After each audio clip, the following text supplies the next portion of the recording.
Halo, Assalamualaikum warahmatullahi wabarakatuh. Terima kasih atas kehadiran kalian bersama saya hari ini.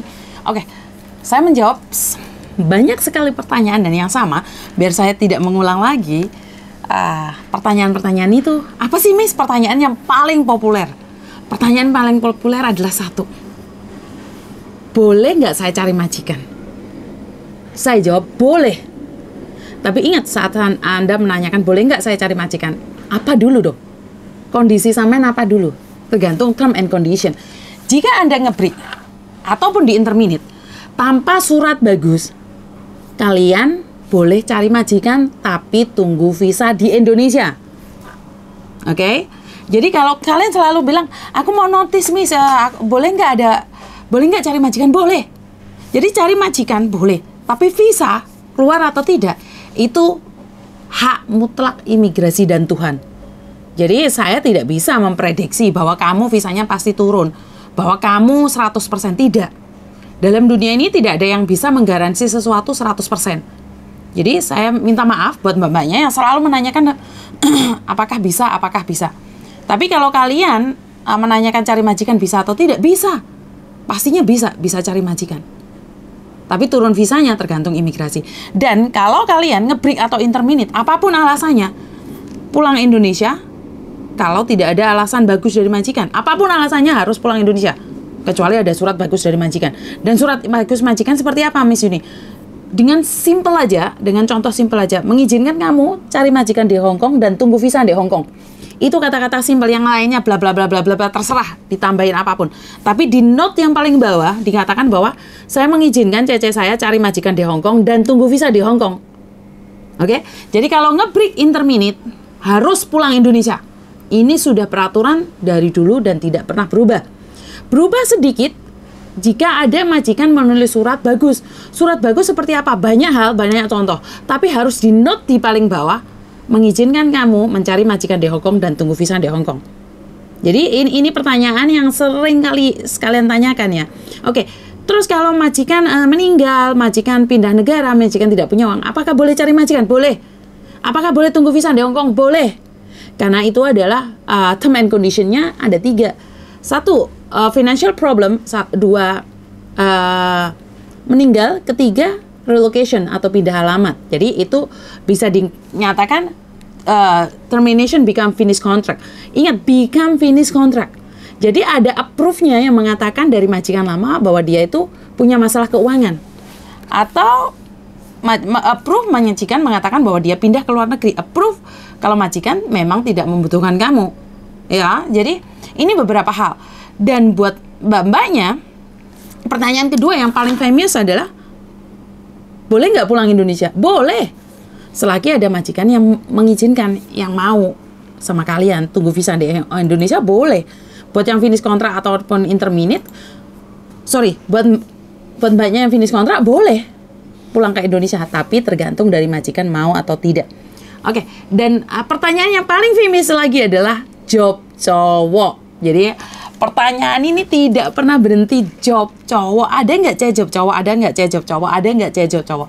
Saya sudah wanti-wanti berkali-kali.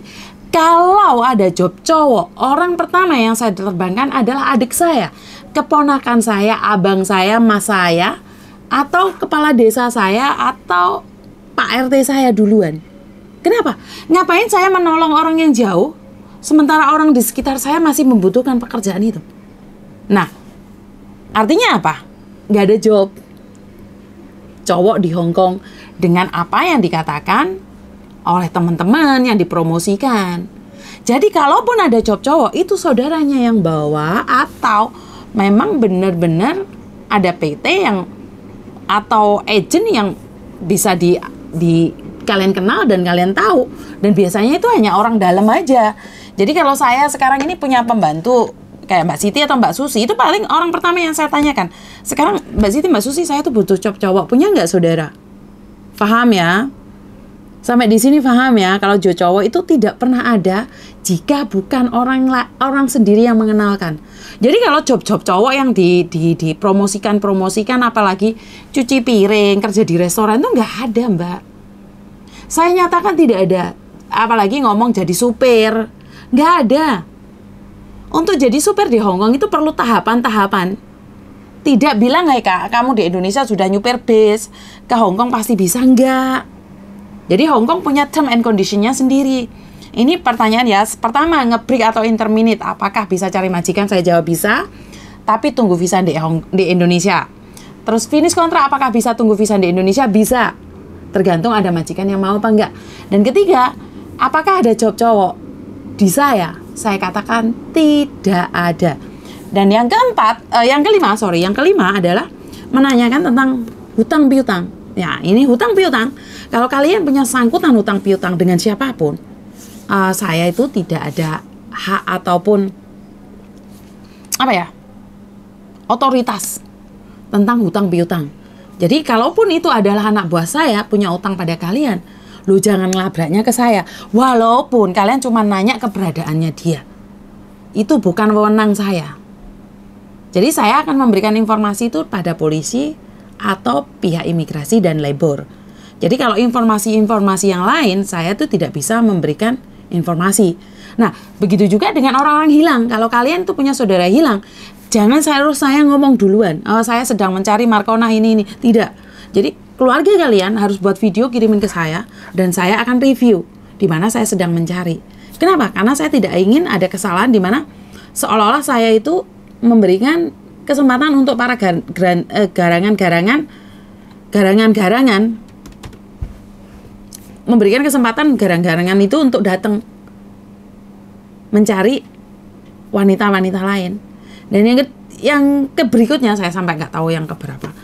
Intinya adalah kebersamaan kita sangat penting dan saya ucapkan banyak-banyak terima kasih buat teman-teman yang sudah menyumbang, yang sudah memberikan bantuan pada teman-teman yang lain. Jadi tidak banyak, tapi bagi orang yang membutuhkan itu sangat banyak sekali. Jadi bagi orang-orang yang kedinginan itu sangat membantu sekali. Ya kalau pas musimnya panas, kalau pas musimnya dingin kayak gini, menggigil. Sangat menggigil. Jadi saya tidak tahu kenapa empati kalian, simpati kalian itu sangat jos gandos. Atau memang kita punya tepol seliro yang sangat dahsyat sekali ya. Yang sangat dahsyat sekali. Jadi saya tidak tahu. Saya tidak tahu orang-orang Indonesia itu memang punya kelebihan seperti itu. Saya tidak tahu. Sorry, bukan saya tidak tahu. Saya tahu. Kok ngomong saya tidak tahu terus, Omis. Saya tahu orang-orang Indonesia punya empati, punya rasa yang sangat hebat sekali. Jadi, wes gak ngerti aku ngomong apa meneh. Terima kasih dan wassalamualaikum warahmatullahi wabarakatuh. Berkat Tuhan mengalir atas kita semua. Semoga semua makhluk bahagia dan bye-bye.